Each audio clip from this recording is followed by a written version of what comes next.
का रे मौगवा कहाँ ते होता रे? कहीं से तुझसे का मतलब रे? देखा तले के नहीं चबिया धके गाले घुसेड़ दे मर्जी बस सार भाग साला जो। अरे जो साला जो बर्बाद हो जीवे जो।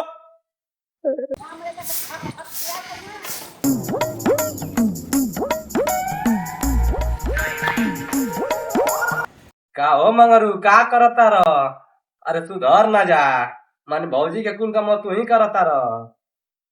आ भगले तोरा काम नहीं खे तो हमरो काम नहीं खे इन्हीं काम आता इनका हाँ आराम झाड़ू ऐसे ना ना करो बढ़िया बा। दिन में कभी भर्ती हूँ।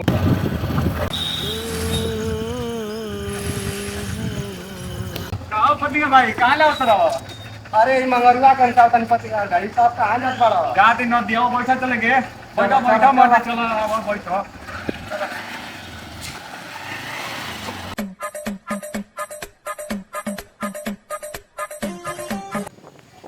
देखा देखा पति यार भाई वहाँ कौन तो मछली मारा तारा सन।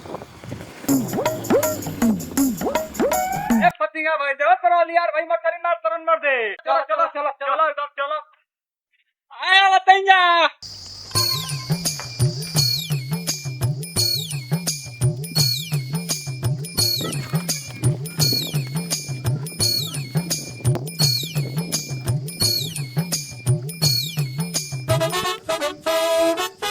कहो अलियार भाई तारा के देखो नहीं मछली मार तो ऊपर देख के नहीं पुल तोले समझ लो कि ना पकड़ पकड़ पकड़ पकड़ का यार भाई मिलल बाली सन माल पानी को कबे से देखा तानी पकड़ता र।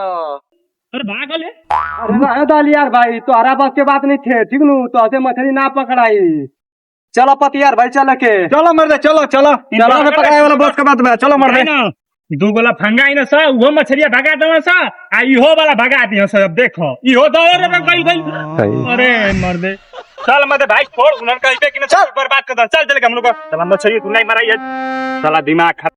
तो हेलो गाइस तो कैसा लगा हम लोगों का फर्स्ट कॉमेडी वीडियो? और वीडियो अच्छा लगा तो वीडियो को लाइक कमेंट एंड शेयर करें और चैनल को सब्सक्राइब करना ना भूलें।